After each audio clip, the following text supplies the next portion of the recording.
కాకినాడలో నిర్మితమైన ఇంటిగ్రేటెడ్ ఆయుష్ ఆసుపత్రిని పూర్తి స్థాయిలో ప్రజలకు అందుబాటులోకి తీసుకురావడానికి చర్యలు తీసుకుంటామని కాకినాడ సిటీ ఎమ్మెల్యే వనమడి కొండబాబు అన్నారు. గురువారం ఆయన కాకినాడ నగరంలోని జీపీటీ సముదాయం వెనుక భాగంలో సుమారు 15 కోట్ల రూపాయల వ్యయంతో నిర్మించిన 50 పడకల ఇంటిగ్రేటెడ్ ఆయుష్ ఆసుపత్రి భవనాన్ని సందర్శించారు. నిర్మాణం పూర్తయినప్పటికీ ఇప్పటి వరకు ఈ ఆసుపత్రిని అధికారికంగా స్వీకరించకపోవడంపై, బిల్డింగ్ హ్యాండ్ ఓవర్ ప్రక్రియ పూర్తి కాకపోవడం, డాక్టర్లు మరియు సిబ్బంది నియామకాలు జరగకపోవడం వంటి అంశాలను ఎమ్మెల్యే సమీక్షించారు.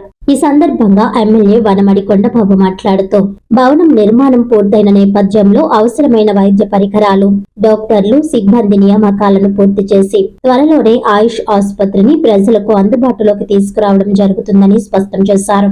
అనంతరం ఆయన గర్ల్స్ పాలిటెక్నిక్ వసతి గృహాన్ని కూడా సందర్శించారు. అక్కడ నివసిస్తున్న విద్యార్థుల సమస్యలను అడిగి తెలుసుకున్నారు. కంప్యూటర్లు, లైబ్రరీ, క్రీడా సామాగ్రి అవసరమని విద్యార్థులు ఎమ్మెల్యే దృష్టికి తీసుకువచ్చారు. అలాగే హాస్టల్ కు వెళ్లేందుకు సరైన రహదారి, వీధి లైట్ల లేమి కారణంగా ఇబ్బందులు ఎదురవుతున్నట్లు వారు తెలిపారు. రాష్ట్ర ప్రభుత్వం విద్యకు అధిక ప్రాధాన్యం ఇస్తోందని, ముఖ్యంగా రాష్ట్ర విద్యాశాఖ మంత్రి నారా లోకేష్ వసతి గృహాల్లో మౌలిక సదుపాయాల మెరుగుదలపై ప్రత్యేక శ్రద్ధ చూపుతున్నారని అన్నారు. విద్యార్థుల సమస్యలను త్వరలోనే పరిష్కరించేందుకు చర్యలు తీసుకుంటామని ఆయన హామీ ఇచ్చారు. ఈ కార్యక్రమంలో ఏపీ ఎంఎస్ఐడిసిఈ రత్నరాజు, జిల్లా ఆయుష్ అధికారి Sahajad Ali, GPT principal Sujatha, incharge principal Bala Nagaveni, physical director Kamal Basha, civil head Ramesh Babu తదితరులు పాల్గొన్నారు.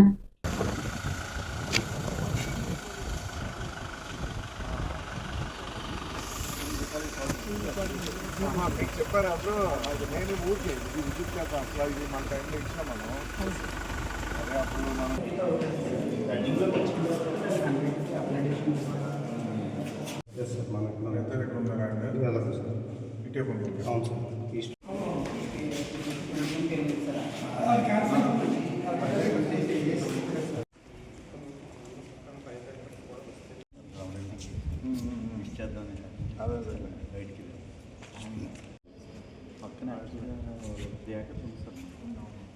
యూపీఐఎస్లో ఇచ్చామంటున్నారు కలెక్టర్ అన్నారు లాస్ట్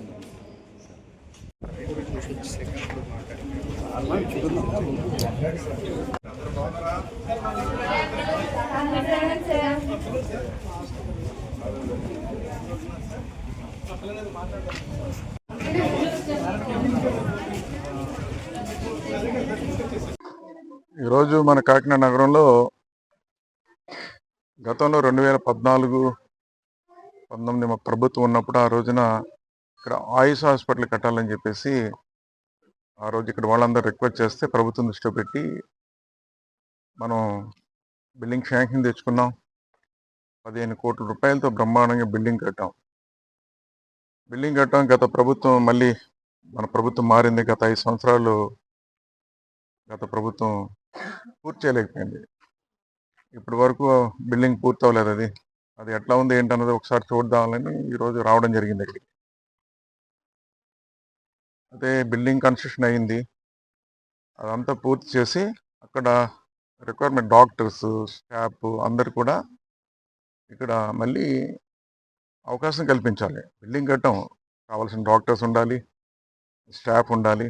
అదంతా కూడా మాట్లాడి గవర్నమెంట్ ద్వారా ఫుల్ ఫ్లెడ్జ్డ్గా పనిచేసే విధానంలో తీసుకురావాలని ఈరోజు ప్లాన్ చేస్తున్నాను. మీ ద్వారా తెలియజేస్తున్నాను.